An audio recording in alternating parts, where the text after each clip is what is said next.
Welcome back. It is time to continue with the power rescaling for the Buu arc.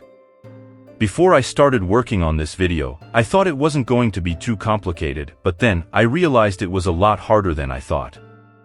While Dragon Ball Super is often criticized for its confusing power scaling, the Buu arc still proves to be very ambiguous. Just to provide some examples, on the screen, you'll notice several common questions I frequently encounter regarding power scaling in the Buu arc.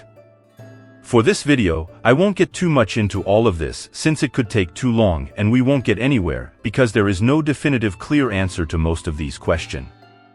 I'll just go for what I consider best in my opinion. Without further ado, let's start. 7 years after his epic battle against Cell, Gohan, now dedicating his time to studies, finds himself drawn back into the world of martial arts when he meets Videl, the daughter of the renowned Mr. Satan. Videl uncovers Gohan's secret identity as the great superhero, Saiyanman, and demands that he teach her to fly. Reluctantly, Gohan agrees, and they develop a close friendship. Meanwhile, Gohan's younger brother, Goten, also joins the training sessions to learn how to control his ki. News of the upcoming martial arts world tournament spreads, and Goku, through King Kai's telepathic connection, informs his friends that he will return for a single day to participate. Excited by the prospect of reuniting with Goku and reliving their glory days, most of the Z fighters decide to enter the tournament. During training, Goten displays remarkable strength by transforming into a Super Saiyan, surprising Gohan and indicating his potential. As the tournament commences, the Z fighters gather, and Goku reunites with his family. Trunks and Goten reluctantly participate in the junior division, eager to prove themselves in the adult ranks. In the final round of the junior division, Trunks narrowly defeats Goten, leading to a show match where Trunks also emerges victorious against Mr. Satan. Unsatisfied with the lack of challenge, Goten and Trunks decide to enter the adult division disguised as Mighty Mask. As the tournament progresses, the Z fighters encounter Shin and Kibito, who reveal Shin's true identity as the Supreme Kai, shocking everyone. Piccolo withdraws from his match upon realizing Shin's identity. During the tournament, Videl faces Spopovich, who brutally beats her, enraging Gohan, and after losing, the half Saiyan rushes Videl to the hospital and heals her with a Senzu bean. Later, Gohan faces Kibito in the ring and agrees to transform into a Super Saiyan 2. However, the tournament is interrupted by Spopovich and Yamu, who assault Gohan and drain his energy before fleeing. While Kibito heals Gohan, Goku, Krillin, Piccolo, and Vegeta chase after Spopovich and Yamu, only to discover they are meeting with the dangerous magician, Babidi. Then, Supreme Kai explains Babidi's plan to revive Majin Buu. To stop the magician, the Z fighters must defeat his minions. They face numerous challenges, including Vegeta defeating Pui and Goku overpowering Yakon by transforming very briefly into Super Saiyan 2. Back at the tournament, Mr. Satan proposes a battle royale, leading to Goten and Trunks revealing their identities and their disqualification after fighting with Android 18. Then, the android strikes a deal with Mr. Satan to let her win in exchange for a large sum of money. Goten and Trunks, now aware of the greater threat, fly off to join Goku and the others in their mission to stop the evil magician and save their friends. Let's delve into ranking some of the characters we've seen so far, starting with the newly introduced character, Videl. Before training with Gohan, Videl's strength should be slightly higher than her father, Mr. Satan, by a few decimals. After learning to harness her ki, her power level rises to 9, with the potential to reach tier 10 if she maintains consistent training. Next up are Spopovich and Yamu.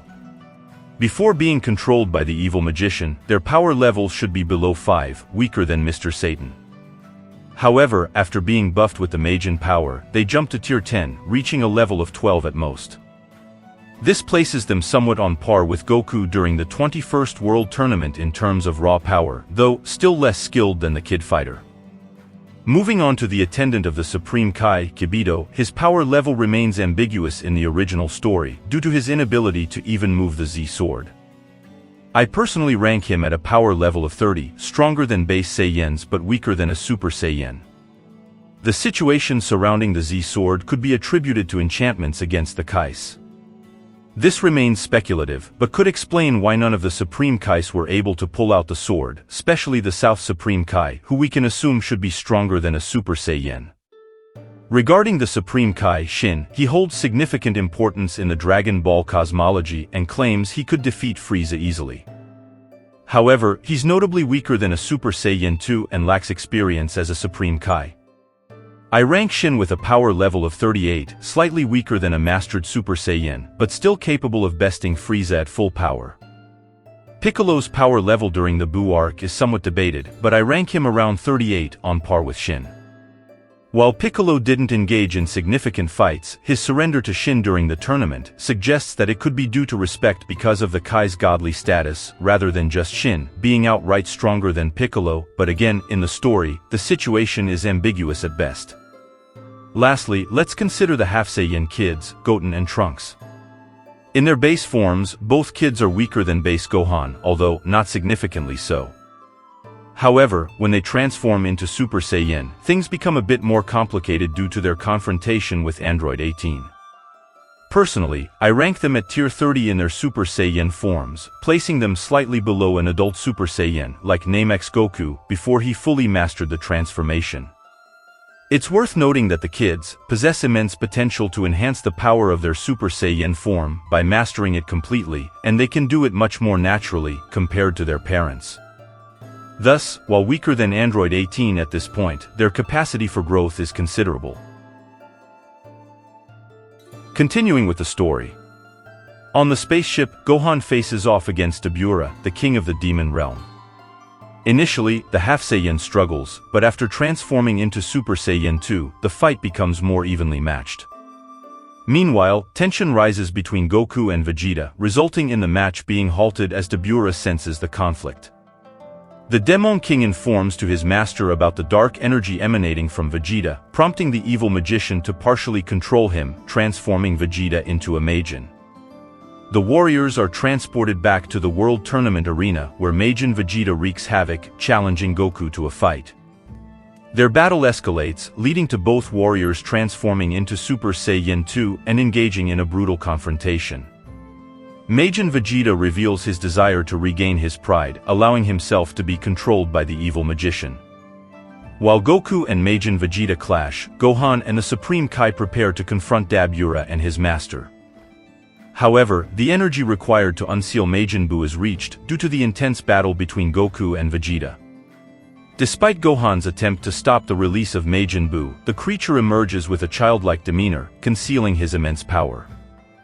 After sensing the pink monster, Goku and Majin Vegeta agree to postpone their fight to deal with the new threat. Majin Buu displays incredible regenerative and magical abilities, overpowering Gohan, Supreme Kai, and even the Demon King. As Majin Vegeta faces Majin Buu, he realizes the necessity of protecting his loved ones and sacrifices himself in a failed attempt to destroy Buu. Goku awakens to the aftermath and learns of Gohan and Vegeta fates. But unknown to Goku, his son is saved by the Kais and transported to the Supreme Kai's planet to train and release the Z-Sword.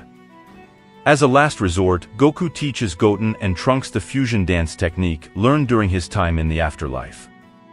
Witnessing how the evil magician orders to terrorize Earth, Goku decides to briefly battle Majin Buu in his Super Saiyan 3 form before continuing the boy's training. After the evil sorcerer's demise at the hands of Buu, Goku's time on Earth expires, and he bids farewell to his loved ones before returning to the other world. Piccolo takes over training Goten and Trunks, who succeed in performing the fusion dance to become Gotenks, but are defeated by Majin Buu prematurely. In the other world, Goku observes as the old Kai performs a special ritual to unlock Gohan's latent potential. Back on Earth, Mr. Satan befriends Majin Buu, who adopts a puppy named Bee.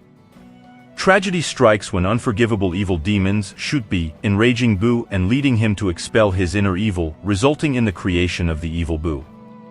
After the skinny Buu exterminate the morons that shooted the puppy, he confronts the good Buu, defeating him and proceeding to absorb him, which leads to the transformation of Super Buu.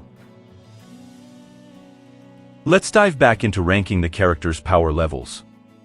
Goku, having dedicated years to training in the other world, has achieved Super Saiyan 2 and even a stage beyond that. While his transformations have exponentially increased his power, his base strength remains nearly unchanged, having reached his limits. Super Saiyan 2 Goku now surpasses Gohan's strength during the Cell arc by a slight margin, and in his Super Saiyan 3 form, Goku's power level exceeds 49. Prince Vegeta has also significantly enhanced his power since the Cell saga, although not to the same extent as Goku.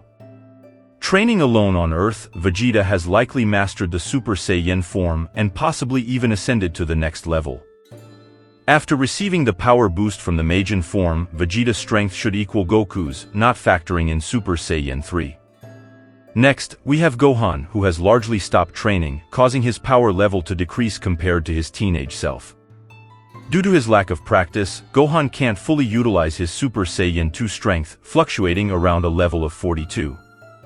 Another contentious character is the Demon King, Dabura, whose power level is widely debated in the community. Most place him between the power of Cell in his perfect and super perfect forms. Personally, I rank the Demon King at 42.5, just below Cell's super perfect power. The other Majin minions, Pui Pui and Yakon, have power levels of over 26 and 29, respectively. Next, we have Majin Buu, whose power ranking is particularly challenging due to his various forms. Starting with the first version we see on screen, the one called Innocent Buu, whose power fluctuates significantly due to his childish and innocent demeanor. While theoretically, Innocent Buu could potentially rival Super Buu in strength, his power is limited due to the influence of the Grand Supreme Kai. In the story, Goku believed he could defeat this version of Buu by using his Super Saiyan 3 form, suggesting that Innocent Buu's standard power level is around 48, slightly weaker than Goku's final form. Regarding Evil Buu, due to his brief appearance and lack of explicit statements about his strength, it's challenging to determine his exact power level. However, it's clear that this skinny Buu is stronger than Good Buu. Personally, I would rank him at around 47, slightly weaker than Innocent Buu, although his strength could potentially be higher. Finally, there's Good Buu, whose power level is likely the lowest among his different iterations. I would rank him around the strength of a Super Saiyan 2, slightly superior at a level of 45. Before we delve further into the story, let's address Gotenks, prior to his training in the hyperbolic time chamber. Although he hasn't been involved in any on-panel fights, it's stated that in his Super Saiyan form, Gotenks should be at least stronger than Goku in his Super Saiyan 3 form. Personally, I'm not a big fan of this, and it kinda breaks the power scaling we have so far. With that being said, I rank Gotenks in his current base form at a power level of 37, and in his Super Saiyan form at a level of 47. Additionally, it's important to clarify that Gotenks utilizes the mastered version of Super Saiyan, unlike the kids who haven't mastered it yet but clearly have the potential. This situation mirrors how after training in the time chamber, Gotenks can access higher stages of Super Saiyan without the individual kids being capable of doing so themselves. Fusion not only significantly increases the power of the users but also unlocks a substantial portion of their potential after the fusion process. Back to the story. Super Buu makes his menacing appearance at Kami's lookout, demanding the powerful fighter that Goku promised him, but not before wreaking havoc by wiping out Earth's entire population. Eventually, Piccolo leads Buu inside the hyperbolic time chamber, where Trunks and Goten have been diligently training, anticipating the arrival of this formidable foe. Upon Super Buu's arrival, the kids fuse into Gotenks. Initially, the young Saiyan fusion goofily engages in battle, resorting to ineffective attacks to prolong the fight. However, after getting serious and transforming into a Super Saiyan, Gotenks unleashes more potent techniques like the Galactic Donut and the Super Ghost Kamikaze attack. Despite dealing significant damage to Buu, he quickly regenerates from being blown to pieces. With a sense of desperation, Piccolo destroys the entrance of the hyperbolic time chamber in an attempt to trap Buu inside indefinitely. Enraged, Buu screams, tearing a hole in the dimensional barrier and returning to Earth. Gotenks and Piccolo are initially trapped, but of course, Gotenks had been holding back and just trolling the entire time. Finally, the kid unleashes his full power as a Super Saiyan 3 and creates a new dimensional hole, allowing both Piccolo and himself to escape. Outside, the battle between Buu and Gotenks intensifies, with the fusion gaining the upper hand. However, the strain of the Super Saiyan 3 form causes Gotenks to defuse prematurely. Without the fusion, Piccolo and the kids are left defenseless against Buu's might. Meanwhile, the ritual to unlock Gohan's potential concludes on the sacred world of the Kai, and he returns to Earth to confront the Pink Menace. The fight between the newly empowered Gohan and Super Buu ensues, with Gohan clearly demonstrating his superiority, overwhelming Buu and forcing him to adopt alternative tactics. In a bid to surpass Gohan's strength, Super Buu executes a plan to absorb Gotenks and Piccolo. Despite Gohan's valiant efforts, Buu gains not only the immense power of Gotenks but also the strategic insight of Piccolo. The battle seems one-sided until Tien intervenes to save his ally, although he is quickly defeated. As hope dwindles, the old Kai sacrifices his life energy to resurrect Goku and provides him with Patera earrings for fusion. Returning to Earth, Goku attempts to fuse with Gohan, but an unfortunate mishap occurs due to his eyesight problems, causing him to drop the earring. Despite the weakening of Super Buu as the Gotenks fusion dissipates, Buu surprises Gohan by absorbing him. The situation becomes even bleaker, prompting Goku to consider fusing with freaking Mr. Satan. Fortunately, Goku senses another power nearby, none other than Prince Vegeta, who was granted a one-day pass back to Earth, to aid in the battle against Buu. After explaining the dire circumstances to Vegeta, Goku persuades him to use the Patera earrings. The fusion results in the emergence of the formidable warrior, Vegetto, who promptly transforms into Super Vegetto. Buu confronts him, but even he is no match for the divine fusion. Even after being transformed into a candy, Super Vegetto continues to overpower Buu, humiliating him further. Vegetto cunningly baits Buu into absorbing him, but to prevent complete assimilation, the fused Saiyan deploys a barrier. We're left with just a few characters to rank, starting with Goten and Trunks post-training in the time chamber. Their base power saw a modest increase, but the real development lies in their mastery of the Super Saiyan form, reaching a formidable level of 38. When fused into Gotenks, their power skyrockets, with the addition of new transformations. In his Super Saiyan form, Gotenks nearly matches the strength of Goku's Super Saiyan 3. Moreover, his Super Saiyan 2 and 3 forms ascend to a whole new tier, boasting levels of over 50 and 52 respectively. As a side note, I'd tweak the original story slightly, to have Gotenks initially fight in his Super Saiyan 2 form against Super Buu, rather than just the standard Super Saiyan, to prevent minor power creeping.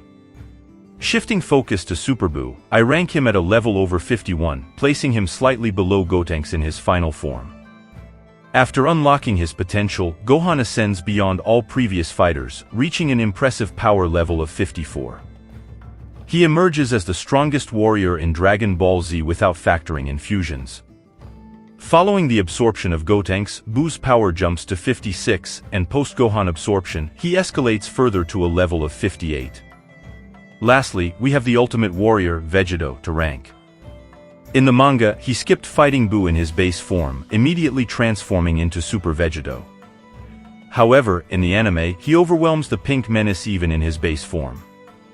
Considering the manga version, it's speculative to gauge the true strength of base Vegetto. Personally, I rank him at a level of 58. And as Super Vegetto, he reaches an unprecedented tier with a staggering power of 64. I will reveal the classifications of the last two tiers at the end of the video, so I can properly explain them. As the fusion within Buu's body dissipates, Goku and Vegeta quickly rescue their absorbed friends. With each absorbed entity shed, Buu spirals into a chaotic breakdown, reverting to his original form, a pure, untamed Kid Buu. Observing this transformation, Goku and Vegeta grow somewhat confident, recognizing the significant decrease in Buu's power post-absorption losses. However, their newfound confidence is shattered when Kid Buu unleashes immediate devastation, annihilating Earth and nearly eradicating all life, leaving only a handful, including Goku, to escape to the sacred realm of the Kais. Facing this dire threat alone, Goku ascends to Super Saiyan 3, initiating the final showdown. Initially, Goku's raw power grants him an edge, but Kid Buu's unpredictable abilities and the draining effects of Super Saiyan 3 begin to take their toll. In a bid to buy Goku time to recuperate, Vegeta steps into the fray, later joined by Good Buu. Despite their efforts, Goku struggles to regain his strength in time. With their backs against the wall, they pivot to a new strategy, the Spirit Bomb. With aid from Vegeta, Kid Buu, and even the savior of Earth, Mr. Satan, Goku summons the Super Spirit Bomb.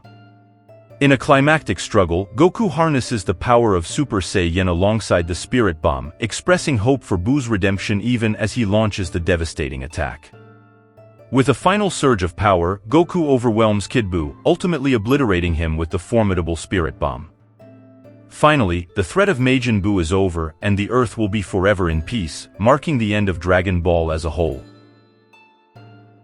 We're only down to the final characters to evaluate.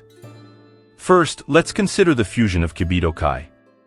While he was initially overhyped, thinking he could take on Super Buu, it's clear he's not that strong. Nevertheless, his power increase is substantial. I rank him slightly below a Super Saiyan 2, with a power level around 42. Then, there's the South Supreme Kai absorbed by Buu long ago. Although the specifics of his clash with Kid Buu remain unclear, we can speculate his strength to be around that of a Super Saiyan 3. Consequently, I rank him at 49. Lastly, we have the fan named the Huge Buu, or sometimes also called Ultra Buu. This variant of the Pink Menace possesses the full power of the South Supreme Kai and is briefly mentioned in the manga as stronger than Super Buu. However, the extent of his superiority remains uncertain. Therefore, I rank him at 53. Finally, there's the infamous Kid Buu, the purest form without any absorptions. While weaker than Super Buu, he's exceedingly dangerous due to his proclivity for destruction. I place him at a power level similar to Innocent Buu, around 48. So, we've wrapped up our Dragon Ball Z power rescaling series, and it's been both fun and challenging. You might have noticed that for the Buu arc, I didn't make many changes compared to previous arcs, except for one significant adjustment, which I'll reveal shortly. But before we get to that, I'd like you to consider something. Take a look at the characters in Tier 50, you can notice that most of them share a common trait.